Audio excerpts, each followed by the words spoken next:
जय जय रघुवीर समर्थ गणेश शारदा चैव सद्गुरु सज्जनस्तथा आराध्य दैवतं गुह्यं सर्वमे रघुनंदन कृपा कटाक्षाची किरणे मोह समुद्राचे आटणे घडे जये त्या श्रीकृष्णे वंदूतया ते श्रीराम जयांचे करिता स्मरण होय सकल विद्यांचे अधिकरण ते वंदूया श्रीचरण श्री गुरूंचे शुकासारिखे पूर्ण वैराग्य ज्याचे वसिष्ठा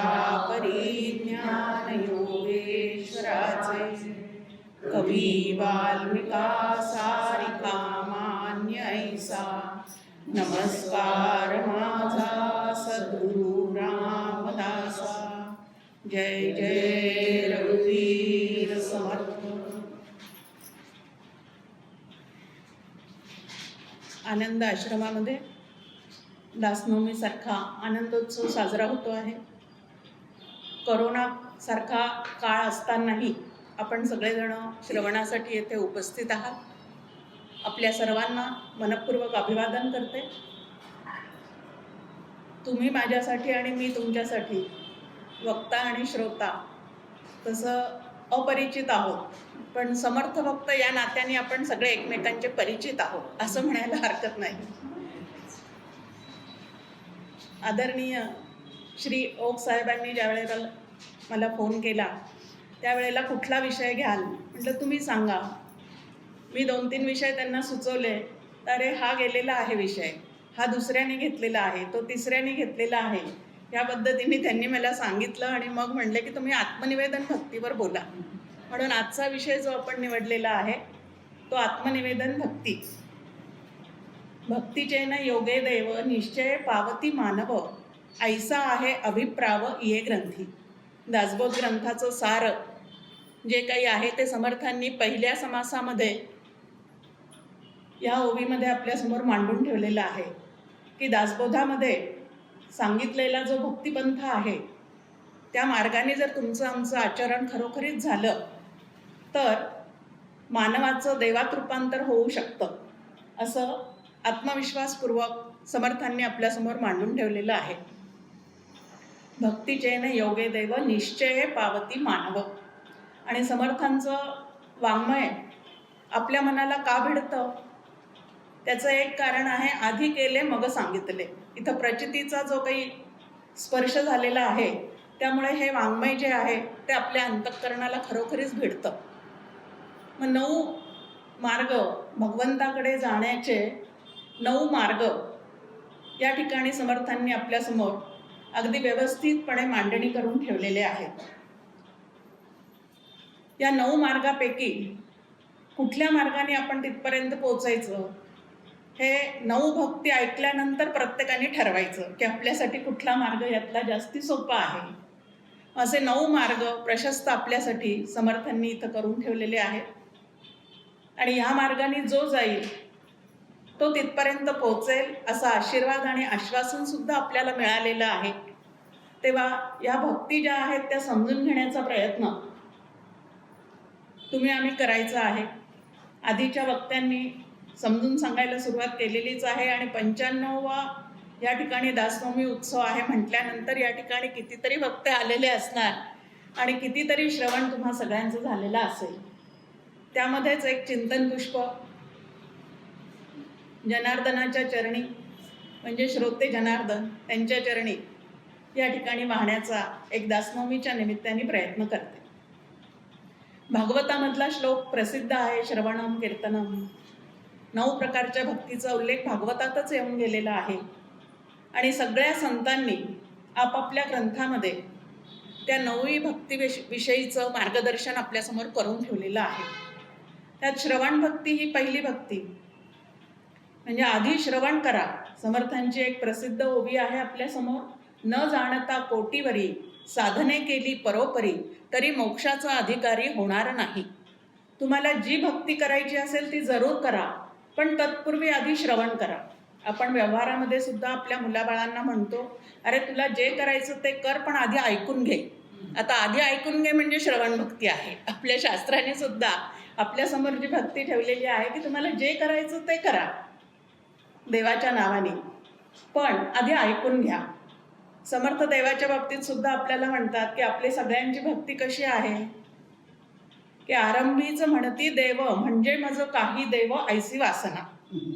की देवदेव करण्यापूर्वीच देव म्हणजे काय आहे, त्याचं स्वरूप काय आहे, त्याचं माझं नातं काय आहे, तो आणि मी एकच आहे असं जर शास्त्राचं सांगणं आहे तर आम्ही विभक्त का बरं झालेले आहोत. बरं, विभक्त होऊन पडलं तर आता भक्त होण्यासाठी आम्ही काय केलं पाहिजे याविषयीचं काहीच आपण तपासणी करत नाही. मग देवधर्म आपण सगळेजण इथं बसलेले काय किंवा इथं नसलेले काय, सगळेजण देवाच्या नावाने काहीतरी नक्कीच करत असतो, पण देव नावाचं तत्व मात्र आपण कधीच समजून घेत नाही. आणि म्हणून या ठिकाणी सगळे संत आपल्याला म्हणतात की तुम्ही देवधर्म जरूर करा, पण आधी देव नावाचं तत्व समजून घ्या. आणि लक्षात घ्यायचं आहे की सकाम उपासना केली तर त्याची काय फळं मिळणार आहे, निष्काम उपासना केली तर त्याचे काय फळं मिळणार आहेत, हे सगळं आधी श्रवणाच्या माध्यमातून जाणून घ्या.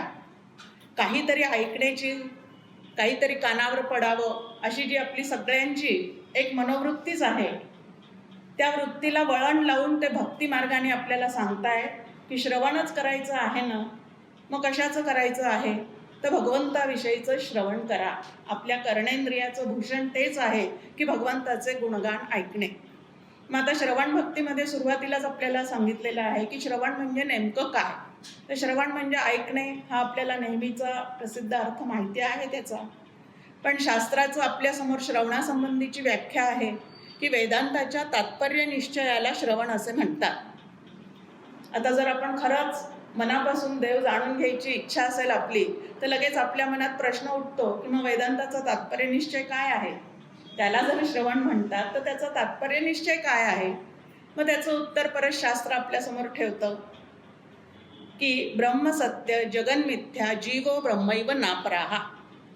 हे वेदांत शास्त्राचं तात्पर्य निश्चय आहे.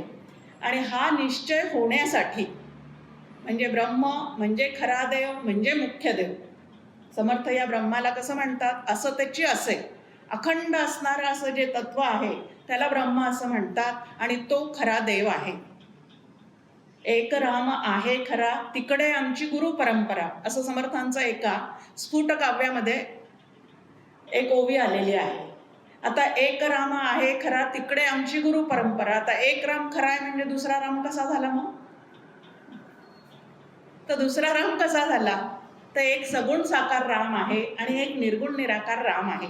सगुण साकाराच्या आधाराने त्याचं नाम घेत घेत त्याचं गुणगान गात गात त्याच्याविषयी श्रवण करत करत आपल्याला पोचायचं मात्र आहे निर्गुण निराकार परमात्म्यापर्यंत.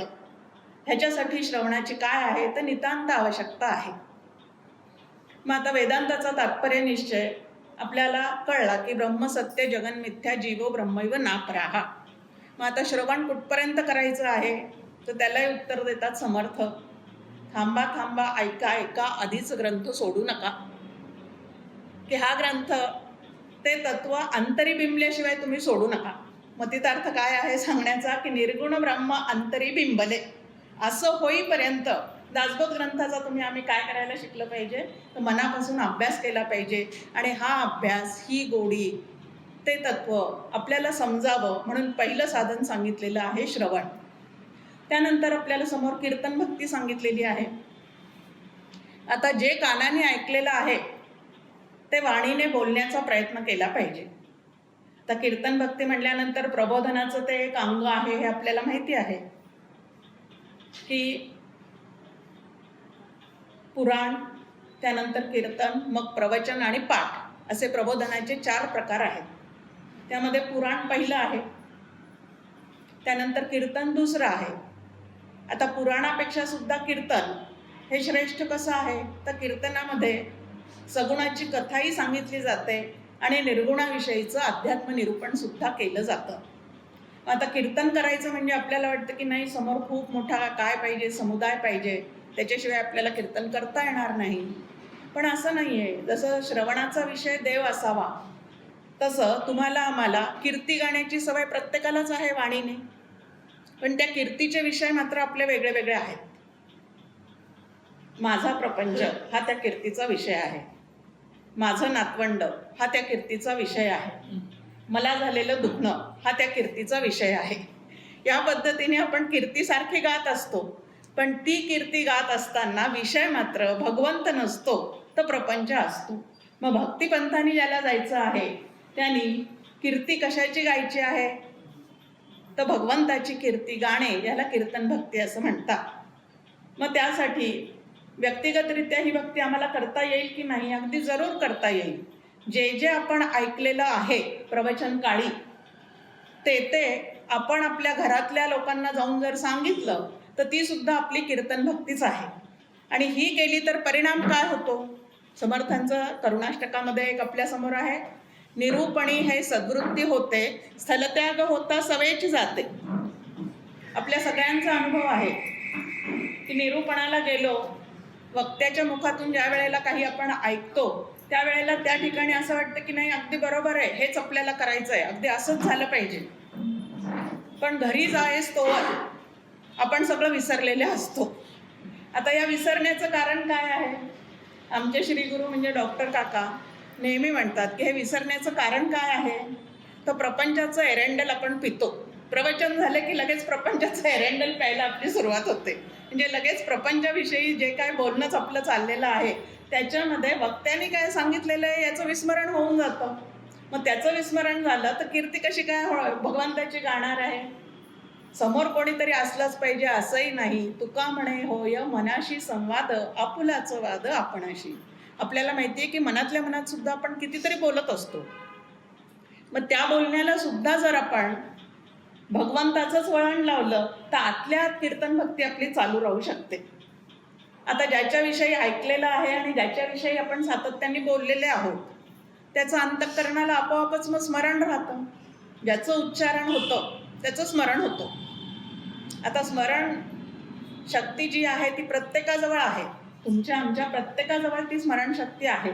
फक्त तिचा विनियोग कसा करायचा हे मात्र आपल्या ठिकाणी चुकलेलं असतं. आता माझ्या लग्नाला 40-45 वर्ष होत आलेली आहेत. पण नवीन मी या घरात आल्यानंतर माझ्याविषयी कोण कोण काय बोललं ते अजूनही माझ्या स्मरणात आहे. आता माझ्या स्मरणशक्तीचा हा काय आहे? या ठिकाणी मला आलेला अनुभव आहे की त्यावेळेला कोणी काय प्रेझेंट दिलेलं आहे, कोण काय बोललेलं आहे. आता हे सगळं माझ्या लक्षात राहतं. ह्याचं कारण काय हो? थोडंसं जर आपण मागे वळून पाहिलं तर जे कोणी मला काही बोललं ते मी इतक्या वेळेला दुसऱ्यांना सांगितलेलं आहे की त्याचं रूपांतर आता स्मरणामध्ये जाऊन बसलेलं आहे. मग अगदी तेच इकडं करायचं आहे की भगवंताविषयी आम्ही जे जे काही ऐकलेलं आहे ते इतक्या वेळेला इतरांना सांगायचं किंवा स्वतःच्या मनाशी स्वतः आपणच आपल्याला सांगत राहायचं की त्याचं रूपांतर जे आहे ते स्मरणात झालेलं आहे. आता नामस्मरण असं म्हटलेलं आहे, नाम उच्चारण असं सांगितलेलं नाही. आता उच्चारण केल्याशिवाय स्मरणात रूपांतर होणार नाही. पण महत्त्वाचं काय की उच्चारण नुसतं करू नका. खूप छान पद्धतीने डॉक्टर काका आमचे सांगतात की नुसतं स्वरयंत्रामध्ये नाम ठेवू नका. आता नुसतं स्वरयंत्रामध्ये ठेवणं म्हणजे काय? इकडं श्रीराम जयराम जय जयराम म्हटलेला सुरू आहे तोंडाने, परंतु टी व्हीवरची सिरियल पाहणं चालू आहे, त्यानंतर इकडं माळ ओढणं चाललेलं आहे, पण मध्येच अगं दूध उतू चाललं बघा कोणीकडे तिकडं. म्हणजे लक्षात काय आहे? लक्षात प्रपंचच आहे. मग आता स्मरणात प्रपंच आहे आणि उच्चारण रामाचं चाललेलं आहे. इथं कुठंतरी बदल व्हायला पाहिजे आणि स्मरणात राम राहायला पाहिजे आणि उच्चारणात मग जे काय व्यवहार करायचा तो केला गेला पाहिजे. पण याला स्मरण भक्ती असं म्हणतात की अखंड भगवंताचं स्मरण. मग फक्त श्रीराम जयराम जय जयराम असंच त्याचं उच्चारण करत राहायचं आहे की तोच करता हरता भरता आहे हेही मला लक्षात ठेवायचं आहे. स्मरणामध्ये काय काय पाहिजे? जे जे चरित्रामध्ये आम्ही ऐकलेलं आहे त्याची भक्तवत्सलता ऐकलेली आहे, त्याचं औदार्य ऐकलेलं आहे, त्याच्या कृपेमुळे सगळ्यांना सगळं जर मिळत असेल तर माझ्या आयुष्यात मला जे काही प्राप्त झालेलं आहे त्याच्या मागे सुद्धा कोणाची कृपा आहे हे असं सारखं त्याचं स्मरण ठेवणे याला स्मरण भक्ती असं म्हणतात. त्यानंतर ज्याच्याविषयी ऐकलेलं आहे, ज्याच्याविषयी बोललेलं आहे, ज्याचं सतत मला स्मरण आहे, त्याला प्रत्यक्ष कुठंतरी पाहावं असं मन जे आहे ते आमची ओढ घेतं. अनुभव आहे आपल्याला, 3-4 मैत्रिणी आपल्याला येऊन सांगतात, अगं खूप छान सेल लागलेला आहे, या गोष्टी तिथं खूप स्वस्त मिळतात. पहिल्या दिवशी ऐकतो सोडून देतो, दुसऱ्या दिवशी ऐकतो सोडून देतो. 3-4 मैत्रिणी ज्या वेळेला त्याच सेलविषयी आपल्याशी बोलतात त्यावेळेला प्रत्यक्ष ते जाऊन पाहावं वाटतं की नाही आपल्याला? प्रत्यक्ष ते जाऊन पाहावं असं वाटतं. अगदी तसंच इकडं होतं की त्या देवाला ज्याची कीर्ती आम्ही आतापर्यंत ऐकलेली आहे आणि इतक्या वेळेला श्रवण करूनही मला जर अजून त्याला पाहावंसं वाटत नसेल तर कुठंतरी सुकृताची जोडी कमी आहे. बहुत सुकृताची जोडी तेव्हा विठ्ठल आवडी, की अजूनही त्याच्याविषयी कधी अष्टसात्विक भाव जागृत होत नाही. ह्याचाच अर्थ त्याच्याशी ऐक्य पावण्यासाठी जसं अंतःकरणाची एक ठेवण पाहिजे तशी जी पारमार्थिक ठेवण आहे त्याची जडणघडण माझी झालेलीच नाहीये. मग आता ही जडणघडण करण्यासाठी ज्याला त्या भगवंताला पाहण्याची, त्याच्याशी ऐक्य पावण्याची, त्याची भेट घेण्याची तळमळ सुरू झालेली आहे, त्याच्या जीवनामध्ये सद्गुरू रूपाने तो भगवंत येतो आणि तिथून पुढे पादसेवन भक्ती सांगितलेली आहे. आता ही पादसेवन भक्ती म्हणजे नेमकं काय करायचं आहे? म्हणजे श्रीगुरूंचे पाय दुखत नसतील तरी दाबून दाबून दुखवायचे असा त्या पादसेवन भक्तीचा अर्थ नाही. मग पादसेवन भक्ती म्हणजे काय आहे?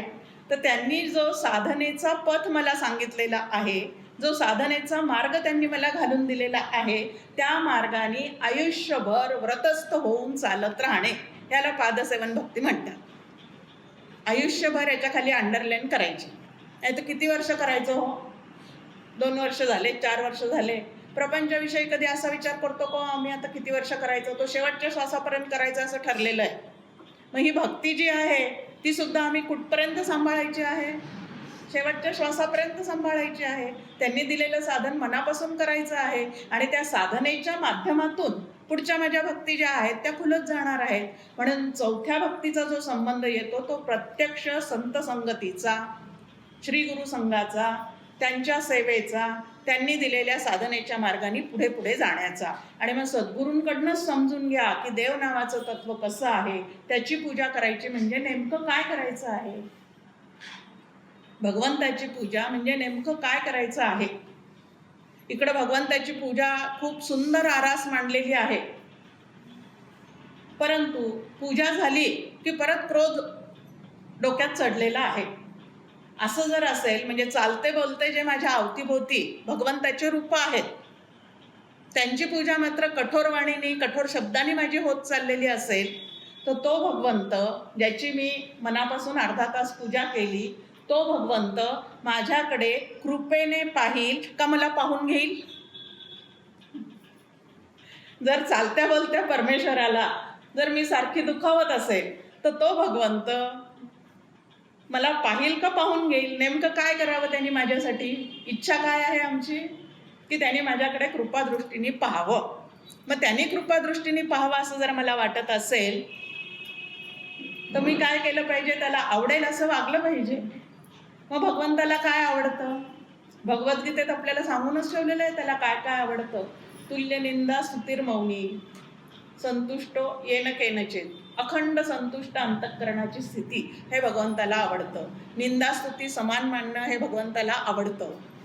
सर्वाभूती भगवत भाव ठेवणं हे भगवंताला आवडतं. आणि ह्यातलं एकही मी काही करत नाही, पण पारिजातकाचे फुलं वाहते, लाल फुलं वाहते, कारण मला माहिती तेवढंच आहे की गजाननाला जास्वंदाचं फुल वाहा, श्रीकृष्णाला पारिजातकाचे फुलं वाहा, पण ह्याच्या पलीकडे काहीतरी आहे की नाही अजून, त्याचा मात्र जर मी शोध घेत नसेल तर कुठंतरी काहीतरी चुकतं आहे. आणि म्हणून अर्चन भक्तीमध्ये आपल्यासमोर मांडणी केलेली आहे की जे जे काही आपल्याला आपल्यासाठी करावंसं वाटतं ना ते सगळं भगवंताला देण्याचा प्रयत्न याला अर्चन भक्ती असं म्हणतात. आणि समर्थ पुढे आपल्याला यामध्ये सांगतात की अशी जर आपल्याला प्रत्यक्षात अर्चन भक्ती जमत नसेल तर आपण मानसपूजेद्वारे का होईना परंतु अशी अर्चन भक्ती करायला काय केली पाहिजे, तर सुरुवात केली पाहिजे. कारण प्रत्यक्षात तरी वस्तू गोळा करताना तेवढे आपलं बळ पुरत नसेल, त्या ठिकाणी प्रत्यक्ष द्रव्य लागतं, पण मानसपूजेत तर हे काही लागत नाही. आणि स्थूल शरीरापेक्षा मन हे भगवंताच्या जास्ती जवळचं आहे. कारण भगवद्गीतेमध्ये मन हे माझी विभूती आहे असं भगवंतांनी सांगून ठेवलेलं आहे. आणि म्हणून मन त्याच्या ठिकाणी ठेवण्याच्या प्रयत्नाला मानसपूजा असं म्हणतात. आणि ती पूजा आम्ही केव्हाही कुठेही बाहेरची काही सामुग्री नसतानाही करू शकतो. याचा अर्थ फक्त मानसपूजा करावी आणि प्रत्यक्ष पूजा कधीच करू नये असं मात्र नाही. पण दोन्ही पूजा ज्या आहेत त्या आम्ही करू शकतो. मग अर्चन भक्ती झाल्यानंतर वंदन भक्ती सांगितलेली आहे. आता वंदन भक्तीमध्ये सुद्धा कशासाठी वंदन, कोणाकोणाला वंदन, याचा तपशीलच समर्थांनी आपल्यासमोर तिथं ठेवलेला आहे. आणि आपल्यातला अहंकार गळून पडावा म्हणून ही नमन भक्ती, वंदन भक्ती सांगितलेली आहे. पण आपला अहंकार कसा असतो? सद्गुरूंना नमस्कार करताना मी काढा फोटो काढा आणि दाखवा, सगळीकडे टाका. आता या ठिकाणी जे काय आहे फोटो सेशन चाललेलं असतं, त्या ठिकाणी अहंकार वाढेल का कमी होईल हो आपला?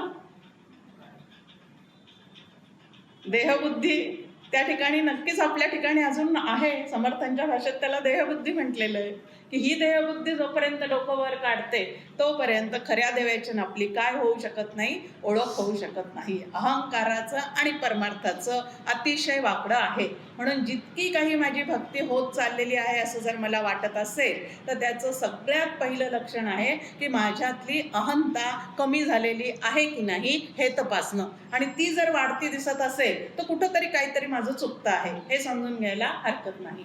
आता वंदन भक्ती कशासाठी आहे, तर वंदन किंवा नमन हे शरणागतीचं एक लक्षण आहे. मग आता इकडं बाहेरून आम्ही साष्टांग दंडवत घातलेला आहे, पण अंतःकरणाने मात्र त्याला तसं मानलेलं नाही.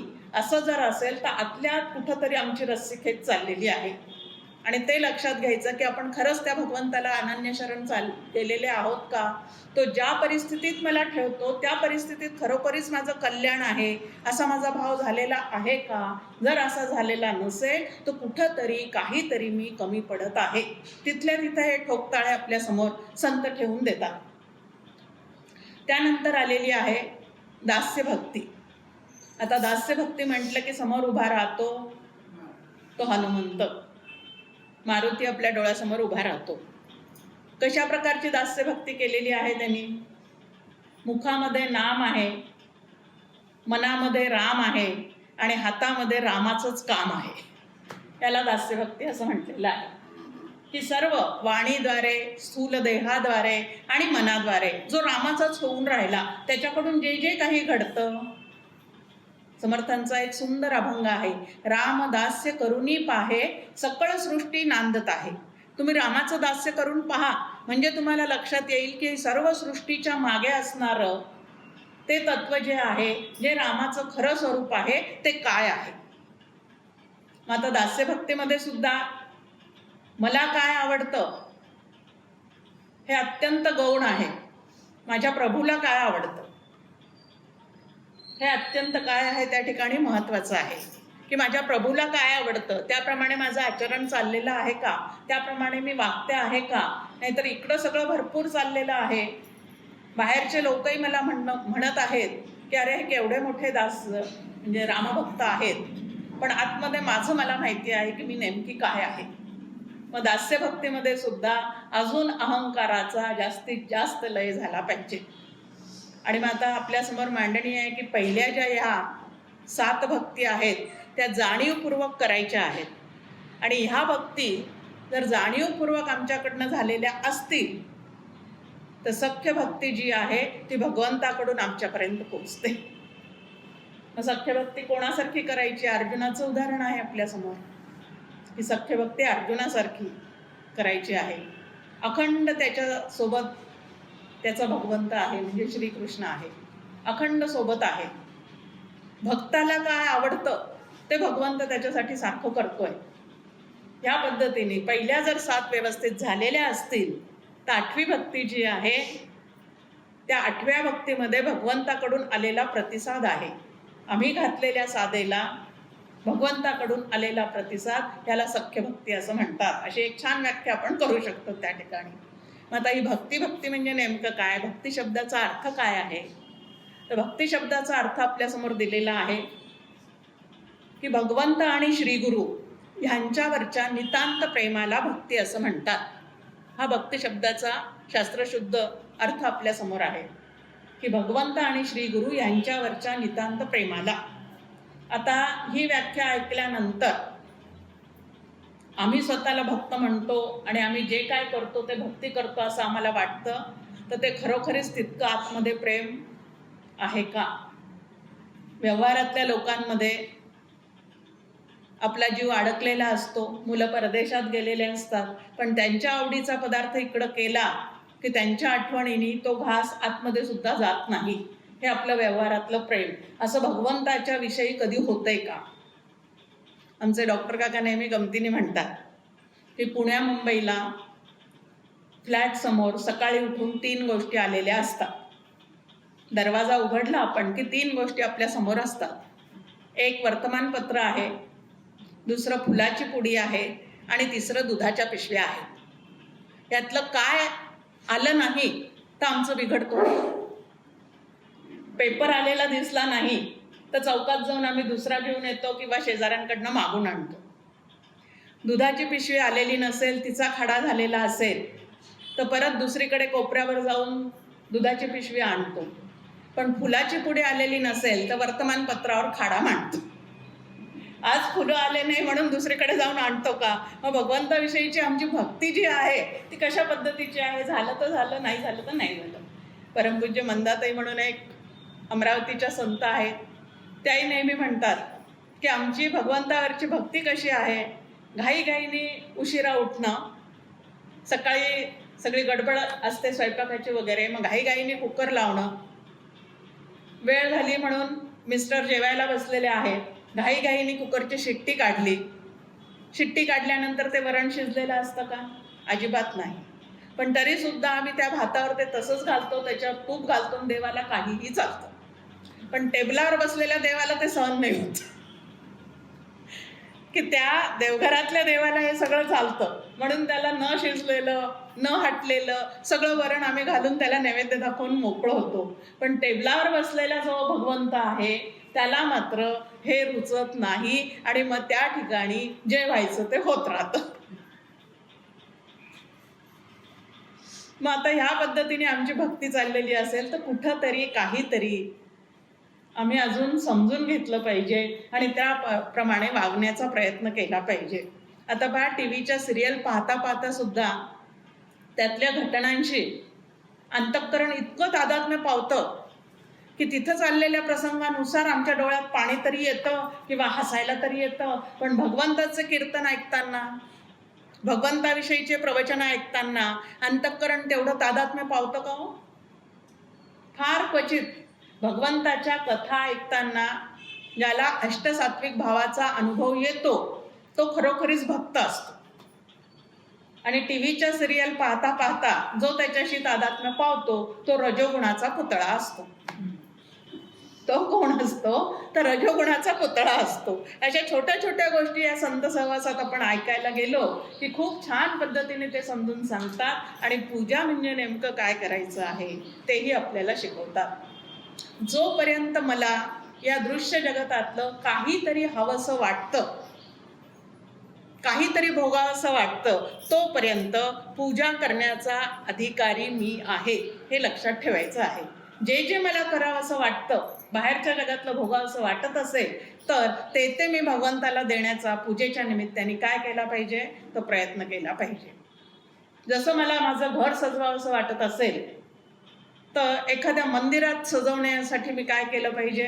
तेवढाच प्रयत्न केला पाहिजे. म्हणजे इकडची आसक्ती हळूहळू गळते आणि तिकडची भक्ती काय होते? सुरू होते. आसक्ती आणि भक्तीमध्ये एक छान आपल्यासमोर छोटंसं एक हे आहे, भगवंताकडच्या ओढीला भक्ती असं म्हणतात आणि प्रपंचाकडच्या ओढीला आसक्ती असं म्हणतात. आता माझ्या आतमध्ये नेमकं काय आहे? होमवर्कसाठी सोडून देऊया. आसक्ती आहे का भक्ती आहे? भक्तीमध्ये आनंदच आनंद आहे. आणि आसक्तीमध्ये दुःखाचं मूळ आहे. आता आम्हाला कोणालाही दुःख नको आहे. प्रत्येक जीवाला हवा काय आहे? आनंदच आहे. मग आनंद हवा असेल तर जयासी वाटे सुखचे असावे, तेणे रघुनाथ भजनी लागावे, समर्थांनी स्पष्ट शब्दात सांगितलेलं आहे. आणि ज्याला वाटतं दुःख नको वाटतंय पण तरी दुःखी होतो, ह्याचा अर्थ काय आहे की अंतःकरणामध्ये या दृश्य प्रपंचाविषयी, त्यातल्या व्यक्तींविषयी, त्यातल्या नातेसंबंधीविषयी भरपूर आसक्ती आहे. आसक्ती जिथं आहे तिथं हुरहुर आहे, अपेक्षा आहे. आणि जिथं अपेक्षा आहे तिथं अपेक्षाभंगाचं दुःख आहे. आणि मला जर दुःख नको असेल तर निरपेक्ष पद्धतीने माझ्याच प्रपंचात वागायला मी काय केली पाहिजे? सुरुवात केली पाहिजे. आणि भगवंताचं सुद्धा निष्काम भजन करायला शिकलं पाहिजे, निष्काम उपासना करायला शिकली पाहिजे. पण आम्ही निष्काम उपासनेपेक्षा सुद्धा आमचं सगळं काही चाललेलं असतं ते सकाम पद्धतीने. गमतीने आमचे डॉक्टर काका म्हणतात की श्री गुरु किंवा देवाचं मंदिर हे काही गॅरेज आहे का हो? मोडला प्रपंचाचा गाडा की आणून टाका तिथं.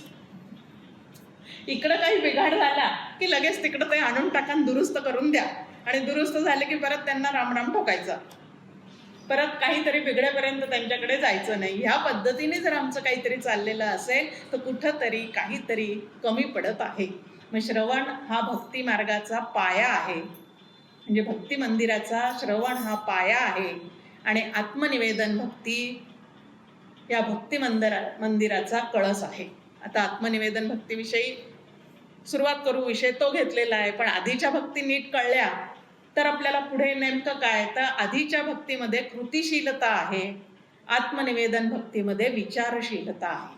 इथं कृतीचा संबंध कमी आहे, पण विचार जे आहेत ते मात्र शास्त्रशुद्ध पद्धतीने स्वतःविषयी आणि जगाविषयी करायला शिकलं तर आपल्याला पूर्ण समाधान जे आहे ते अंगी बाणवता येतं. समर्थ या ठिकाणी म्हणतात, ऐका निवेदनाचे लक्षण, देवासी वहावे आपण, करावे तत्वविवरण म्हणजे कळे. आता तत्वविवरण करा ह्याचाच अर्थ काय आहे? परमार्थामध्ये भक्तीमध्ये शास्त्रशुद्ध पद्धतीने विचार करण्याची नितांत गरज आहे. पण आपल्याला मात्र बाकी सगळं करायला आवडतं. भंडारे घालायला आवडतात, जेवणावळी करायला आवडतात, प्रसाद इकडून तिकडं नेऊन द्यायला आवडतं. पण तत्वविवरण म्हटलं की काय होतं? आता माझाच 20 वर्षाचा एक अनुभव सांगते मी. जेव्हा जेव्हा मला दासबोधावर प्रवचन करण्यासाठी निमंत्रणं येतात ना, त्या वेळेला आयोजक जे आहेत ते सुरुवातीला मला म्हणतात की ताई काहीतरी सोपं सांगा, ते मायान ब्रह्म नको. म्हणलं अरे पूर्ण दासबोधामध्ये समर्थ त्याच्याशिवाय काही बोलतच नाही. माया आणि ब्रह्माशिवाय जर समर्थ काही बोलतच नाहीत तर ते आपण समजून घेतलं पाहिजे की नाही, की काय हे माया, काय हे ब्रह्म, ही नसलेली माया मला एवढी त्रास कशी देते. मग माया नावाचं एक तत्व आहे, ब्रह्म नावाचं एक तत्व आहे, जीव नावाचं एक तत्व आहे, ईश्वर नावाचं एक तत्व आहे. आणि या सर्व तत्वांचं विवेचन करून अभ्यास करून ते समजून घेणं ह्याला तत्वविवरण असं म्हटलेलं आहे. पण तेच अवघड आहे असं आम्ही म्हटलं तर कसं काय चालणार आहे? 10वी पर्यंत पहा, मुलांना सगळे विषय असतात. आता त्यांना कितीही इंग्रजी, गणित आणि सायन्स अवघड जात असले, आता थोडंसं नव्या भाषेत बोलायचं झालं तर मराठी अवघड जातं, इंग्रजी सोपं जातं. कारण काय आहे, इंग्लिश मिडियममध्येच मुलांना घातलं जातं. आणि आपली मातृभाषा असून सुद्धा त्यांना मराठी धड लिहिता येत नाही, धड वाचता येत नाही. आणि आपण आपल्या मुलांचं किती नुकसान करतो हे आपल्या लक्षातही येत नाही. जर मराठी भाषा त्यांना व्यवस्थित आलीच नाही तर ते कधी दासबोध वाचतील, कधी ज्ञानेश्वरी वाचतील आणि कधी स्वतःमध्ये सुधारणा घडवून आणतील. पण याकडे आमचं अजिबात लक्ष नाही. वरचं जे काही दिसतं त्याच्यामागे सगळेजण धावत सुटलेले आहेत. मुद्दा आपला चाललेला आहे की हे 3 विषय कितीही कठीण असले तरी आई वडील मुलांना असं म्हणत नाहीत की बाबा रे तुला कठीण जातंय तर शाळा सोडून दे, असं म्हणतात का? उलट तुला हे कठीण वाटतंय ना, मग आपण डबल ट्युशन लावू. पण तू 10वी पास झालाच पाहिजे, कारण त्याच्यावर पुढची सगळी तुझ्या करिअरची इमारत उभी करायची आहे. मग तिथं जसं ट्युशन लावतो तसं परमार्थ मार्गामध्ये जर तुम्हाला पुढे जायचं असेल तर अध्यात्मशास्त्र कितीही जरी अवघड वाटलं तरी समजून घ्यायला पाहिजे की नाही. बरं, इकडं तरी ट्युशन फीस खूप आहे व्यवहारामध्ये, इकडं तर संतांना ट्युशन फी पण नको, फक्त वेळ द्या. काय करा, फक्त वेळ द्या समजून घेण्यासाठी. जो आवश्यक आहे तेवढा वेळ फक्त तुम्ही द्यायला सुरुवात करा, तर तुमचं त्यामध्ये कल्याण होणार आहे. पण माझं कल्याण नेमकं कशात आहे हेच जोपर्यंत मला कळत नाही तोपर्यंत मी माझ्या प्रगतीसाठी काहीच करू शकणार नाही. मग इथं समर्थ म्हणतात तत्वविवरण करणे याला आत्मनिवेदन भक्ती असं म्हणतात. इथं निवेदन शब्दाचा अर्थ सांगणे असा नाहीये, तर समर्पण करणे. निवेदन शब्दाचा अर्थ आहे समर्पण करणे. भक्त म्हणजे विभक्त नव्हे आणि विभक्त म्हणजे भक्त नव्हे. विचारे विण काहीच नव्हे समाधान. विचार हे परमार्थामध्ये सर्वश्रेष्ठ साधन आहे. पटतोय का हा विचार आपल्याला कोणाला? पहा, तुम्ही शारीरिक दुःखापेक्षा सुद्धा मानसिक दुःख जे आहे ते जास्ती आहे आणि ते विचारांमुळे होत राहतं.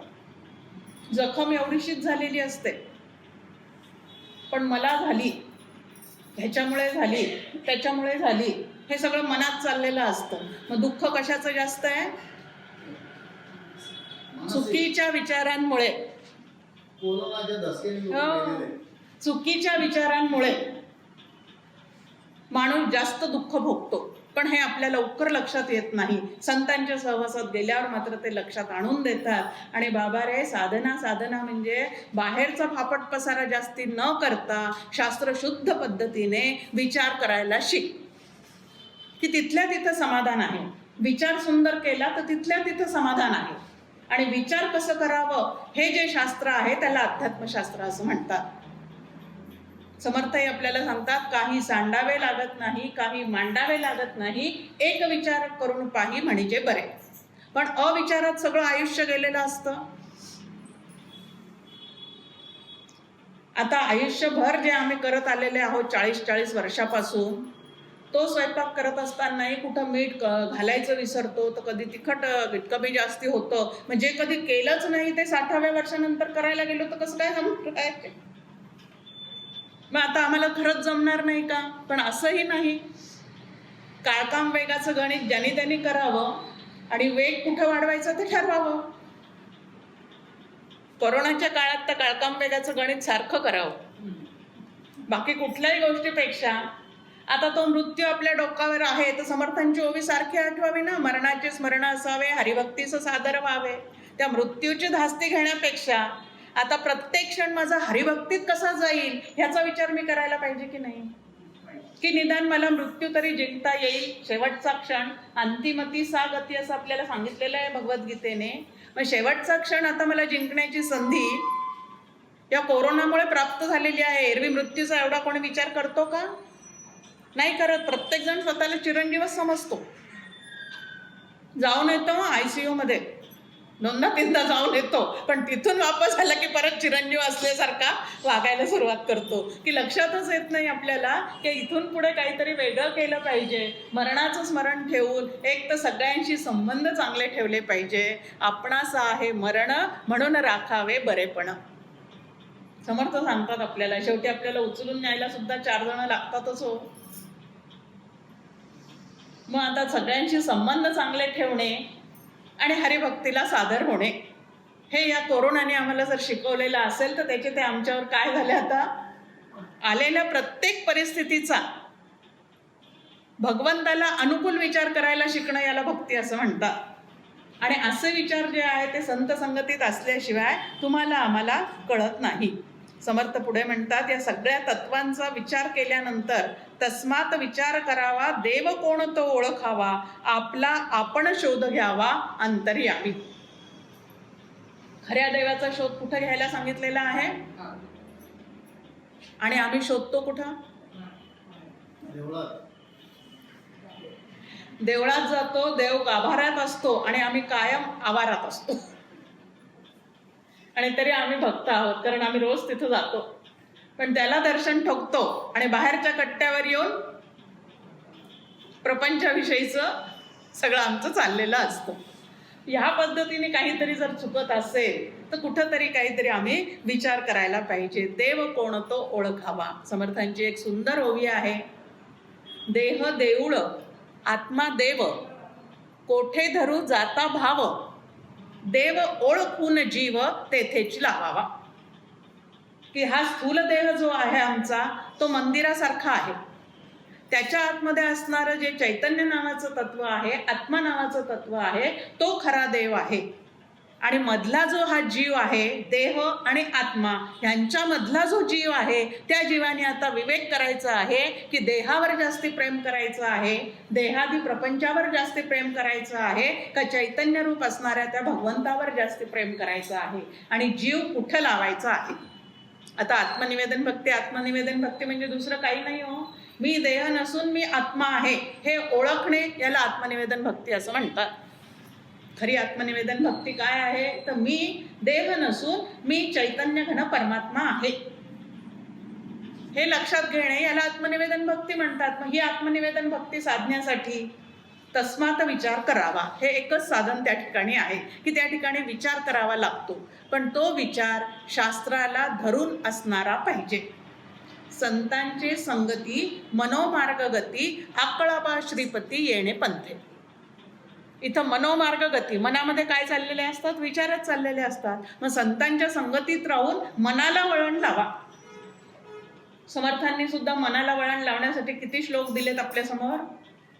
205 श्लोक दिलेले आहेत. पण त्या श्लोकांच्या पुस्तकांचा उपयोग आपल्याला केव्हा वाटतो? लहानपणी फक्त पाठांतर स्पर्धेत भाग घेण्यासाठी आणि मोठं झाल्यावर लहान मुलांना ते प्रेझेंट देण्यासाठी. एवढंच तर मनाच्या श्लोकांचा माझा उपयोग आहे असं मला वाटतं. पण लहानपणी ते पाठ करायचे असतात आणि मोठं झाल्यानंतर प्रपंचातले अनेक कोडे म्हणजे गणित सोडवण्यासाठी त्या पाठ केलेल्या श्लोकांचा उपयोग करायचा असतो. आता श्लोक आम्हाला खूप पाठ आहे. नको रे मना क्रोध हा खेदकारी, पण स्वभावातला क्रोध मात्र जात नाही. मग अशा पाठांतराचा उपयोग काय आहे? समर्थ आम्हाला काय सांगतात की क्रोध हे तुझ्या दुःखाचं कारण आहे. पण माझ्या हे कधीही लक्षात येत नाही. मला ज्या ज्या वेळेला दुःख होतं तेव्हा बोट कुठं आहे? त्याच्या वागण्यामुळे, त्याच्या बोलण्यामुळे, त्याच्या पाहण्यामुळे मला दुःख झालेलं आहे. आणि इकडचे सगळे कमी पडले तर तिकडं बोट जातं की मी तुझं एवढं केलं. आता त्याचं आम्ही केलं का तो आमचं करतोय हो? विचार जर केला तर तो आमचं सगळं जीवन चालवतोय का आम्ही काही करतोय त्याच्यासाठी? त्याच्यासाठी आम्ही काहीच करत नाही. उलट जे जे त्यांनी करून ठेवलेलं आहे ते ते त्याच्या स्मरणाप्रित्यर्थ त्याला वाहण्याचा प्रयत्न, याला पूजा म्हटलेला आहे. पण ते सोडून तिथेही आमचा अहंकार आहे की मी एवढं करतो, मी एवढं देतो. अरे तो आधी आम्हाला देतो, मग आम्ही त्याला त्यातलं काहीतरी देतो. म्हणजे तो त्याच्यावर उपकार नाहीये. आम्ही भगवंताला काही देण्यात तो उपकार नाहीये. मग काय आहे? तर ते आमचं कर्तव्य आहे की ज्यांनी मला दिलं त्याला थोडं तरी त्यातलं काहीतरी देत राहून त्याचं स्मरण करणे. मग आत्मनिवेदन भक्तीमध्ये खूप सोप्या पद्धतीने ज्ञानेश्वरीमध्ये आपल्यासमोर एक ओवी आहे. जीवा ब्रह्मत्व आहे संकल्प लोपी. मी जीव आहे हा संकल्प या तत्वविचाराने तू सोडून दे. तत्वविचार म्हणजे पंचीकरणाचा व्यवस्थित अभ्यास करायचा. ब्रह्म म्हणजे काय हे नीट समजून घ्यायचं. एवढं करण्यासाठी संत संगतीत जाऊन श्रवण करायला पाहिजे. तो वक्ता सुद्धा यथार्थ वक्ता असला पाहिजे. नाही तर 1 तास खूप सुंदर त्यांचं प्रवचन झालं, खूप छान झालं, पण घरी जाऊन आठवायला बसलं तर साधनेसाठी काय सांगितलं यातलं काहीच कळत नाही आम्हाला. मग शाब्दिक फुलवरा कधी कधी खूप असतो, पण प्रत्यक्षात साधना म्हणून मी काय करायला पाहिजे त्याचा कुठे कधी उल्लेखच नसतो. मग 1 तास छान जाण्यासाठी प्रवचनं नाही आहेत, त्याला सात्विक करमणूक म्हणतात. जसं टीव्ही पाहणं एक राजसिक करमणूक आहे, तसं कीर्तन प्रवचनाला जायचं पण सात्विक करमणूक करून यायची. इकडं तिकडं 1-1 तास जातो ना, तसा हा 1 तास दिला. आता तो कोणाला द्यायचा नाही, तर त्या 1 तासात मला कितीतरी मिळवायचं आहे, अचीव करायचं आहे. ते विचार अंतःकरणात बाळगायचे आहेत आणि त्या विचारांच्या साहाय्याने आम्हाला पुढे जायचं आहे. 2 प्रकारचे जीवन माणसं जगतात आमचे सद्गुरू आम्हाला सांगतात. एकाला फडतूस जीवन म्हणतात आणि एकाला दर्जेदार जीवन म्हणतात. आता फडतूस जीवन म्हणजे काय? हा असं बोलला, तो तसा बोलला, त्याला ते शोभलं का, ह्याला ते शोभलं का, त्याने असं करावं का, याने तसं करावं का, सगळा दिवस आमचा त्याच्यात जातो की नाही. 2 माणसं समोर आले की जो समोर नाही त्याच्याविषयी बोलतात, त्याला फडतूस जीवन असं म्हणतात. आणि दर्जेदार जीवन जगायचं असेल तर समर्थ दासबोधात काय बोलले, मनाच्या श्लोकामध्ये त्यांनी काय सांगितलं, आत्मारामामध्ये काय सांगितलं, तुकाराम महाराजांच्या गाथेमध्ये काय सांगितलेलं आहे, नाथ महाराजांच्या भागवतात काय सांगितलेलं आहे, ज्ञानेश्वर महाराजांच्या ज्ञानेश्वरीत काय सांगितलेलं आहे. बापरे बापरे बापरे, एक ग्रंथ अभ्यासता आता आम्हाला नाकी नऊ येतात. तर एवढे सगळे ग्रंथ आम्ही कधी पाहणार. आता हा काय म्हणला आणि तो काय म्हणला ह्याच्यापेक्षा ज्ञानेश्वर महाराज काय म्हणतात, समर्थ रामदास स्वामी काय म्हणतात, हे जर आम्ही एकमेकांना सांगत राहिलो तर आम्हाला दर्जेदार जीवनाची ती व्यवस्था होऊन जाते. मग आपणच आपल्या ठिकाणी परीक्षण करायचं आहे की मी याचं फडतूस जीवन जगायचं आहे का दर्जेदार जीवन जगायचं आहे. दर्जेदार जीवनामध्ये आनंदच आनंद आहे आणि फडतूस जीवनामध्ये दुःखच दुःख भरलेलं आहे. मग मी नेमकं काय करायचं आहे. पुढे समर्थ आपल्याशी बोलतात, एक मुख्य परमेश्वरू, दुसरी प्रकृती जगदाकारू, तिसरा आपण कैचा चोरू आणिला मध्ये. जर या तत्वविचारांचा म्हणजे पंचीकरणाचा व्यवस्थित अभ्यास जर आपण केला तर त्यामध्ये एकच गोष्ट दिसून येते की आम्ही ज्याला अष्टधा प्रकृती म्हणतो ती 5 महाभूतापासून निर्माण झालेली आहे. 5 महाभूत आणि 3 गुण ह्याच्यापासून ती निर्माण झालेली आहे. आणि हे सगळं मायेचं आहे, म्हणजे माईक आहे. आणि या माईक पसाराला चालवणारं जे चैतन्य आहे त्याला उत्तम पुरुष, चैतन्य पुरुष असं म्हटलं जातं. मग 2च तत्व आहेत, एक अष्टधा प्रकृती आहे आणि दुसरं ती प्रकृती चालवणारं चैतन्य घन तत्व आहे. मग मी नावाचं खरोखरीच काही आहे का? मग हा चोर आणला कुठून म्हणतात समर्थ. आणि या मीनी केवढा गोंधळ घातलाय आता आमच्या जीवनामध्ये. आता मी आहे हे स्फुरण भगवत कृपेने प्रत्येकाच्या अंतःकरणामध्ये सदैव सुरू आहेच, ते त्यांनी सुरू करून दिलेलं आहे. पण या मी आहेच्या मध्ये ज्या वेळेला मी यू आहे त्यू आहे हे भरलं जातं त्यावेळेला त्याला विपरीत वळण लागतं. आणि एवढं विपरीत वळण लागल्यानंतर आम्ही जेव्हा खूप दुःख भोगतो आणि मग त्रिविध तापे पोळला तोच परमार्थी अधिकारी झाला, या पद्धतीने एवढं दुःख सोसल्यावर आता काहीतरी वेगळं केलं पाहिजे असं समजून जेव्हा संतांच्या ठिकाणी जातो त्यावेळेला ते आम्हाला सांगतात की बाबा रे, देहे बुद्धी ते आत्मबुद्धी करावी. तू बाकी कोणी नसून तू आत्मा आहेस, तू चैतन्य आहेस आणि ते चैतन्य सर्वत्र सदा सम भरलेलं आहे. पण तेवढा अभ्यास करणं, तेवढी निष्ठा त्याच्याविषयी ठेवणं, ते सगळं शास्त्र समजून घ्यायला सुद्धा, शास्त्र कळायला सुद्धा शुद्ध पुण्य गाठी असावं लागतं. आणि ते जर आमचं कमी पडत असेल तर इतकं भगवंताविषयी ऐकून सुद्धा भगवंताला ओळखावं आणि त्याच्याशी एकरूप होऊन जावं असं आमच्या मनात येऊ शकत नाही. शुद्धाला शुद्धाची ओढ लागते असं उपनिषदाचा सिद्धांत आहे. तुमचं अंतःकरण जर शुद्ध झालेलं असेल, यात सांगितल्या ज्या भक्ती आहेत त्या करता करता अंतःकरण जर आमचं शुद्ध झालेलं असेल तर शुद्ध अंतःकरणाला शुद्ध परमात्मा जाणून घ्यावासा वाटतो. आणि इतके वर्ष श्रवण करूनही जर अजून मला तसं वाटत नसेल तर कुठंतरी काहीतरी शुद्ध पुण्याची कमाई माझी कमी आहे. हे कोणी लक्षात घ्यायचं? आपणच आपलं. मग या ठिकाणी परमार्थामध्ये ना बोट पलीकडे नाहीच आहे, दुसरीकडे दाखवायचंच नाही. येथे बोल नाही जनासी, शिकवावे आपुल्या मनासी. समर्थांचं आपल्याला सांगणंच आहे की इथं बाहेरच्यांना बोल नाही लावायचा, सगळं काही शिकायचं आहे ते आपल्याला शिकायचं आहे. पाहता सोहम हंसा हे उत्तर, याचे पहावे अर्थांतर, पाहता आत्मयाचा विचार आपण कैचा तेथे.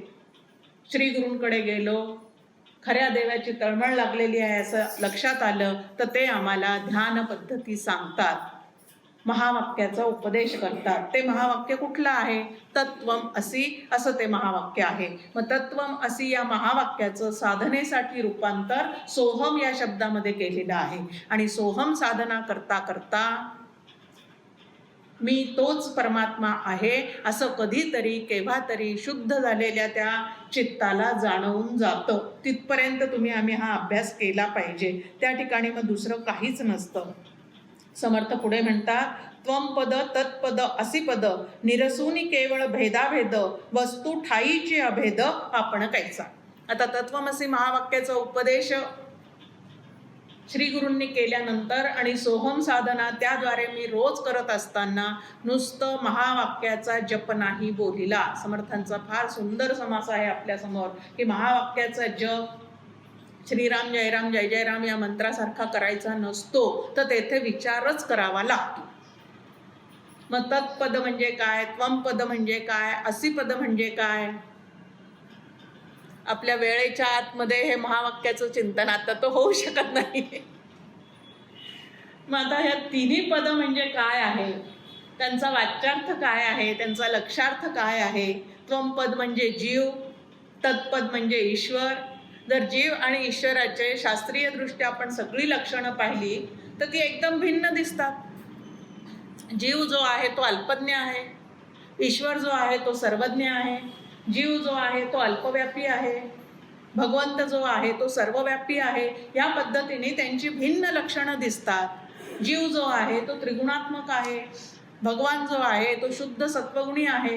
मग एवढं भिन्न त्यांची लक्षणं दिसत असताना असी पदानी ते एकच आहेत असं कसं काय सांगितलेलं आहे?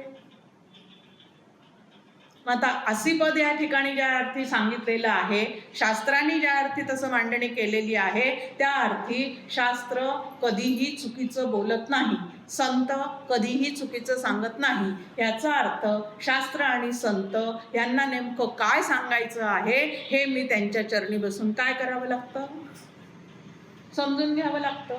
मग ही समजूत घातल्याशिवाय आत्मनिवेदन भक्ती होणेच शक्य नाही. कोणीतरी येईल तू आत्मा आहे असं म्हणेल किंवा मी ग्रंथ वाचून म्हणेल मी आत्मा आहे. अरे पण आत्मा म्हणजे काय? आत्मा जर आनंद घन आहे आणि तो तू आहे असं जर तू म्हणतो आहेस तर तुझ्या चित्तामध्ये अखंड आनंद असलाच पाहिजे. मग बरळतोस का बरं मी सुखी आहे दुःखी आहे म्हणून? पण म्हणतो ना आपण. आता या ठिकाणी आपल्या समोर आहे की शास्त्र आम्हाला सांगतं जीवो ब्रह्मैव नापराहा.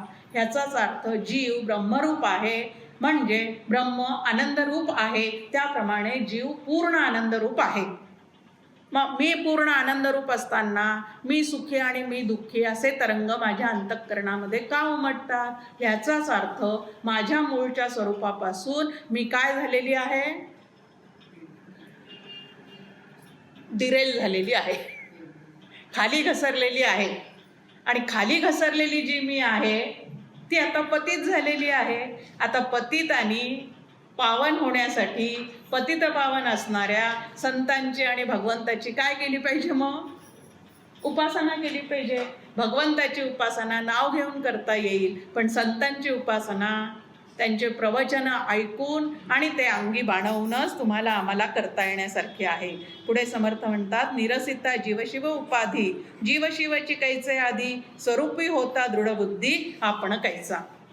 की तत्वांचा पूर्ण झाडा केल्यानंतर ते समजून घेतल्यानंतर जीव आणि शिव हे सुद्धा त्या परब्रह्माचेच दोन प्रतिबिंब आहेत. ते त्याच्यापासून अजिबात भिन्न नाही हे आपल्या लक्षात येऊ शकतं. पण श्रद्धापूर्वक यथार्थ वक्त्याकडनं जर दासबोधासारखा एखादा ग्रंथ शास्त्रशुद्ध पद्धतीने आपण समजून घेतलेला असेल तरच जीव आणि शिव या उपाधींचा निराश करता येतो, अन्यथा नाही.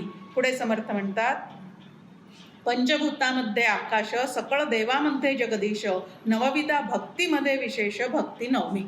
आत्मनिवेदन भक्तीचं वर्णन या ठिकाणी समर्थ करतात की 5 महाभूतामध्ये सगळ्यात सूक्ष्म, सगळ्यात व्यापक आणि सगळ्यात श्रेष्ठ महाभूत कुठलं आहे तर आपण म्हणतो आकाश आहे. सगळ्या देवांमध्ये म्हणजे अनेक देवता आपल्या समोर आहेत, ते भगवंताच्या शक्तीचे रूप आहेत, पण या सगळ्या देवांमध्ये श्रेष्ठ कोण आहे तर आपण म्हणतो जगदीश आहे. आता विष्णूचे 10 अवतार आपल्या समोर प्रसिद्ध आहेत.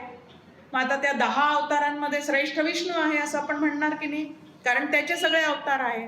मग तो जगदीश जसा श्रेष्ठ आहे तसं या 9 भक्तीमध्ये आत्मनिवेदन भक्ती सर्वश्रेष्ठ आहे. म्हणजे आत्मनिवेदन भक्ती साधल्याशिवाय या भक्ती मंदिराची पूर्तता होऊ शकत नाही. ज्या देवाला पाहायला गेलो तद्रूप होऊन राहिल्याशिवाय देव पाहाया गेलो देवचे होऊन ठेलो, हे 9व्या भक्तीमध्येच फक्त शक्य आहे. म्हणजे तिथपर्यंत तुम्ही आम्ही काय झालं पाहिजे, पोचलं पाहिजे, अभ्यास करत राहिलं पाहिजे. तर अशी ही नवविधा भक्ती जी आहे त्यातली आत्मनिवेदन भक्ती, आणि ही आत्मनिवेदन भक्ती एकाएकी साधता येत नाही. म्हणून समर्थांचे अजून 2 समास दासबोधामध्ये आलेले, एक समास अजून दासबोधामध्ये आलेला आहे, तो आहे दशक 12वा. त्यामध्ये जड, चंचळ आणि निश्चळ असे 3 प्रकारचे आत्मनिवेदन समर्थांनी सांगितलेले आहे की एकाएकी कोणाला मी ब्रह्म आहे असं म्हणणं शक्य होणार नाही. मग काय करायचं आहे, तर पहिल्यांदा जड आत्मनिवेदन करा, मग चंचळ आत्मनिवेदन करा, आणि मग निश्चळ आत्मनिवेदन जे आहे ते तुम्हाला करता येईल. ह्या पद्धतीने समर्थ आपल्याशी बोलतात. या ठिकाणी समर्थ म्हणतात, पदार्थ मने काया वाचा मी हा अवघाच देवाचा, जड आत्मनिवेदनाचा विचार ऐसा. सुरुवात कुठून करायला सांगितली, ज्याला ज्याला मी माझं समजतो ते सगळं त्याचं आहे असं म्हणायला शिका. आणि खरंच त्याचं आहे हो, आमचं काय आहे, आमचं काय आहे. आता आपण ज्या घरात राहतो त्या घराला आपण माझं घर असं म्हणतो, त्या घराला आपण माझं घर असं म्हणतो. आता घर बांधण्याचा संकल्प मी केलेला आहे, बरोबर आहे, पण घर बांधण्यासाठी जे मटेरियल लागलेलं आहे त्यातली माझी काय निर्मिती आहे, माझी काय निर्मिती आहे. विटा मी केलेल्या आहेत, रेती मी केलेली आहे, सिमेंट मी केलेलं आहे, लोखंड मी केलेलं आहे, लाकूड मी केलेलं आहे. हे सगळं ईश्वरी सृष्टीतलं आहे, हे सगळं भगवंतानी करून ठेवलेलं आहे. आणि त्यातलेच काही पदार्थ आणून मी हे घर बांधलेलं आहे. मग पदार्थच जर त्याचे आहे तर घर त्याचं आहे का माझं आहे. व्यावहारिक सत्तेत त्याला माझं म्हणावं लागतं, हा भाग वेगळा. पण खरोखरी विचार केला तर हे कोणाचं आहे, सगळं ज्याचे पदार्थ आहेत त्याचं ते आहे. मग हे समजून घ्या आणि घरावरची आसक्ती सोडा.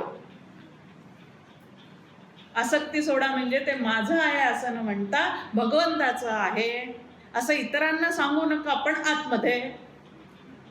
फार महत्वाचं आहे साधना करताना. नाही तर इतरांना सांगायचं हे सगळं भगवंताचं आहे. मग त्या गजानन महाराजांच्या पोथीमध्ये ते लक्ष्मण कोण त्यांचा शिष्य, त्याचं एक फजिती दाखवलेली आहे तिथं की सगळं तुमचं आहे, सगळं तुमचं आहे, कपाटाच्या किल्ल्या मात्र जाणवायला आहे, ते काही तर सोडत नाही. मग या पद्धतीने जर आमचं कुठंतरी काहीतरी त्याचं म्हणताना होत असेल तर ती कुठंतरी फजिती आहे. मग पदार्थ मने काया वाचा. आता माझा देह ज्याला मी म्हणते, पंचीकरणाचा अभ्यास केल्यानंतर लक्षात येतं की यातला प्रत्येक घटक जो आहे तो 5 महाभूतांनी युक्त असा झालेला आहे. त्याचं पंचीकरण झालं, ते 5 महाभूत एकत्र त्या परमेश्वरी कृपेने त्याने कालवलेले आहेत आणि त्यापासून माझा हा जडदेह झालेला आहे. अपंचीकृत भूतापासून माझा अंतःकरण झालेलं आहे.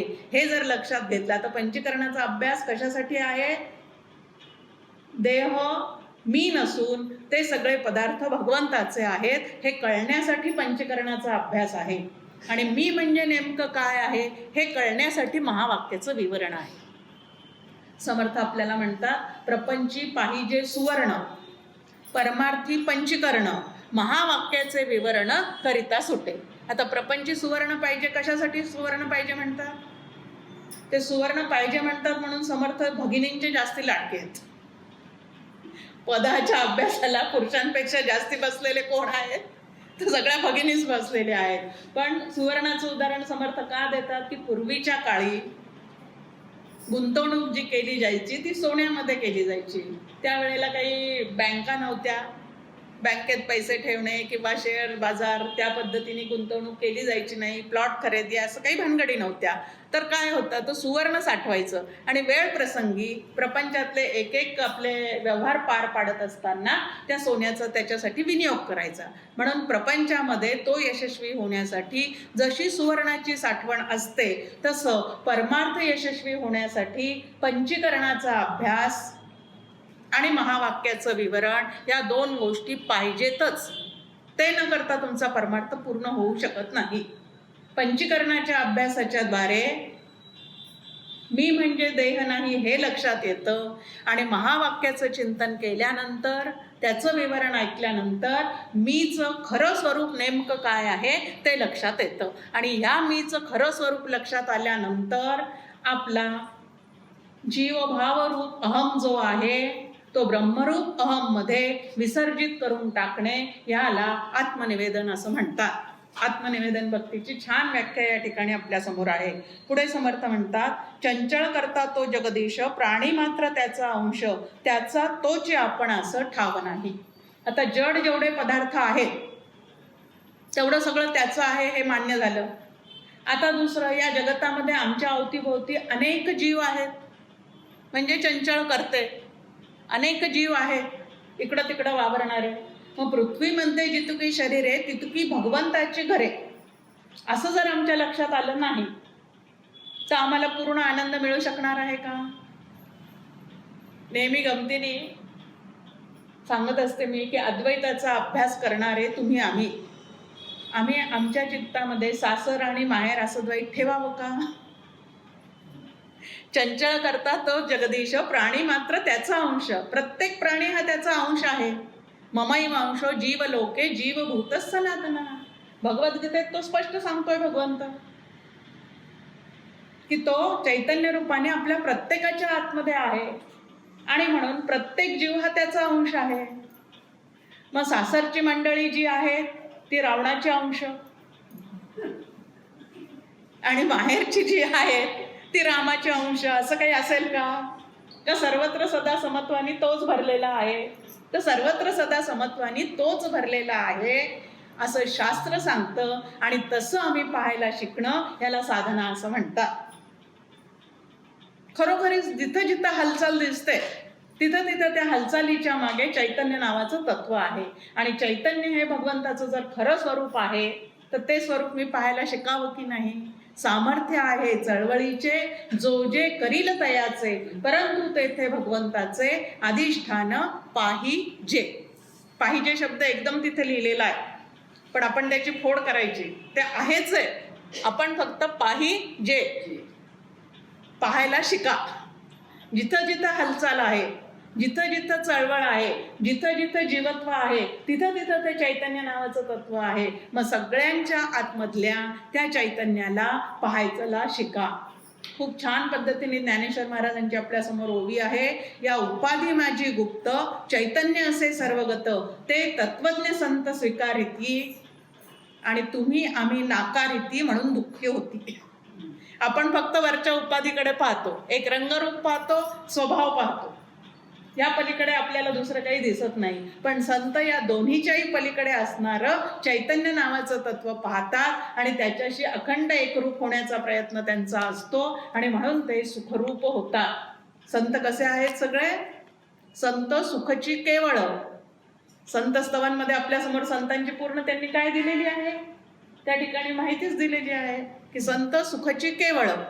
ते सुखच आहेत, सुखरूपच आहेत, कारण सुखरूप तत्वाशी एकरूप झालेले आहेत. आणि तुम्ही आम्ही सुद्धा तसेच जीव असून सुद्धा आपण का बरं रडारडी करतो? मग कुठंतरी काहीतरी आमचं चुकत आहे. आणि तिसरं म्हटलेलं आहे, ठावच नाही चंचळाचा, तेथे आधी आपण काहीचा निश्चळ आत्मनिवेदनाचा विवेक आयसा.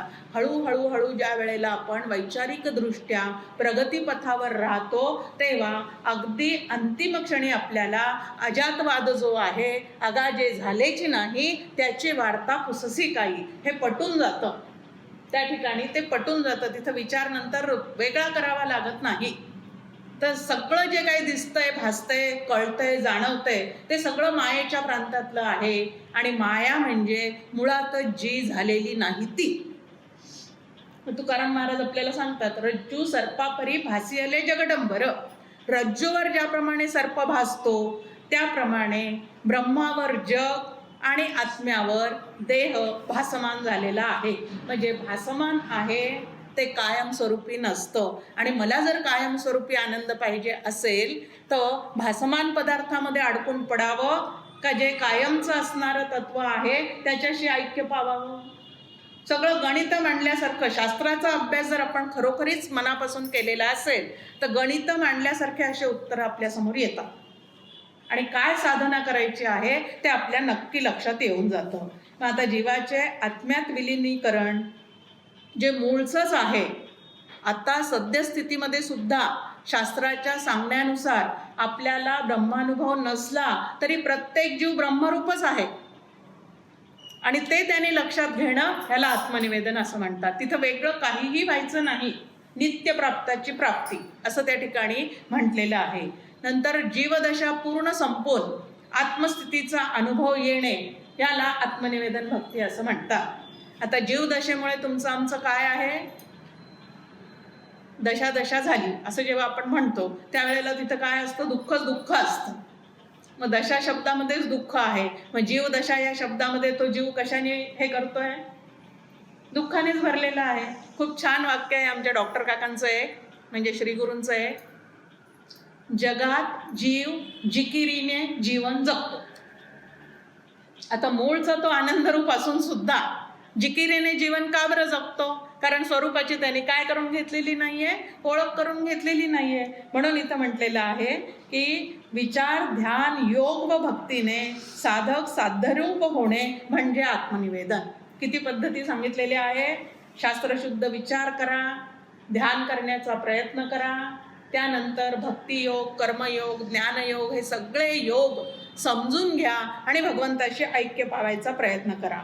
नंतर म्हटलेलं आहे की जीवरूप अशुद्ध पाण्यातील बुद्धिरूप अशुद्धता बाजूला सारून आत्मरूप शुद्ध पाण्यात एकरूप होणे म्हणजे आत्मनिवेदन. शुद्धाला शुद्धाची ओढ असते. शुद्ध पाणी शुद्ध पाण्यात लगेच मिसळलं जातं, पण अशुद्ध असेल तर त्याच्यावर मग प्रक्रिया कराव्या लागतात. एक तर तुरटी तरी फिरवा, नाही तर काय लावा, घरोघरी आता काय लावलेले आहेत सगळे केन टारो अमुक तमुक, तर सगळं शुद्धीकरणासाठी. अशुद्ध पाणी पिल्यानंतर जर एवढे दुखणे वाढत असतील, इन्फेक्शन होत असेल, तर अशुद्ध विचार केल्याने केवढं इन्फेक्शन झालेलं आहे हो आमच्या जीवनामध्ये. अशुद्ध विचाराचं पोल्युशन किती वाढून गेलेलं आहे, त्याच्यामुळे सगळं आम्हाला त्रास होत आहेत. म्हणून विचाराचं शुद्धीकरण याला परमार्थ असं म्हणतात. परमार्थ म्हणजे दुसरं काही नाही, तर विचारांचं शुद्धीकरण करण्यासाठी संत संघामध्ये राहावं लागतं. आणि या आत्मनिवेदनाला सहजता आणि स्थिरता आली की त्याला जीवनमुक्ती असं म्हणतात. आणि जीवनमुक्तीमध्ये तो जो कोणी ब्रह्मरूप झालेला जीवात्मा आहे तो देहात असताना देह नाशिवंत आहे हे त्याच्या लक्षात असतं. जगात वागत असताना जग आभासिक आहे हेही त्याच्या लक्षात असतं. आणि तरीही भगवंताचं कार्य करण्यासाठी म्हणून त्याचा देह तो रामदास स्वामी सारखा झिजवत असतो. आता त्यांना माहिती नव्हतं का जग मिथ्या आहे म्हणून, माहिती होतं. देह मिथ्या आहे माहिती होतं, पण स्वतःचा देह त्यांनी पूर्ण रामकार्यासाठी धर्मकार्यासाठी झिजवलेला आहे की नाही. इकडं आम्ही समर्थ रामदास स्वामी की जय म्हणतो जोरजोऱ्यात, पण त्यांना आवडेल असं करणं मात्र आम्हाला झेपत नाही, परवडत नाही. आणि म्हणून फक्त जय जयकारापुरतंच त्यांचा नामचा आम्ही काय ठेवतो, संबंध ठेवतो. मग आता अशी नवविधा भक्ती करायची असेल तर ती खरोखरीच विचाराने साधते असं आपण इतक्या वेळ ऐकलं. खरोखरीच अशा विचाराने तसं होऊ शकतं का हो, उदाहरण पाहू, म्हणजे होऊ शकतं की नाही ते कळेल आपल्याला. आता सद्यस्थितीमध्ये आपण सगळेजण या आनंद आश्रमामध्ये बसलेले आहोत. म्हणजे आपण कोण झालो, आनंद आश्रमवासी झालो. सद्यस्थितीमध्ये आपण कोण आहोत, आनंद आश्रमवासी. म्हणजे इथं आपण सगळे बसलेले आहोत. आता हा जो आनंद आश्रम आहे तो पुण्यात आहे की नाही, मग आपण पुणेवासी झालो की नाही.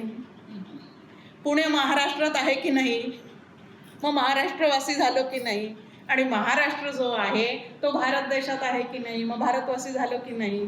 मग आनंद आश्रमवासीपासून नुसत्या विचाराने आपण भारतवासीपर्यंत जातो की नाही, ह्याच पद्धतीने इकडं विचार करावा लागतो.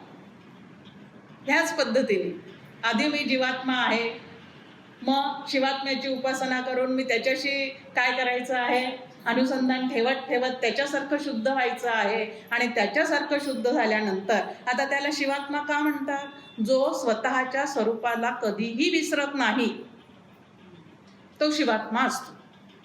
आता राम कृष्ण एवढे भव्य दिव्य कार्य करून गेलेले आहेत, सगळे अवतार, पण ते सगळं करत असताना त्यांना स्वतःच्या स्वरूपाचं विस्मरण आहे का? नाही. सदा स्वरूपानुसंधान हे साधूचे लक्षण समर्थांनी सांगितलेलं आहे. मग असं स्वरूपानुसंधान आम्हाला सातत्याने जर ठेवता आलं तर आत्मनिवेदन भक्ती जी आहे ती अजिबात अवघड नाही. आणि अशी आत्मनिवेदन भक्ती माझ्यासह तुम्हा सर्वांना आचरणात आणता यावी यासाठी समर्थांना प्रार्थना करते आणि थांबते. जय जय रघुवीर समर्थ.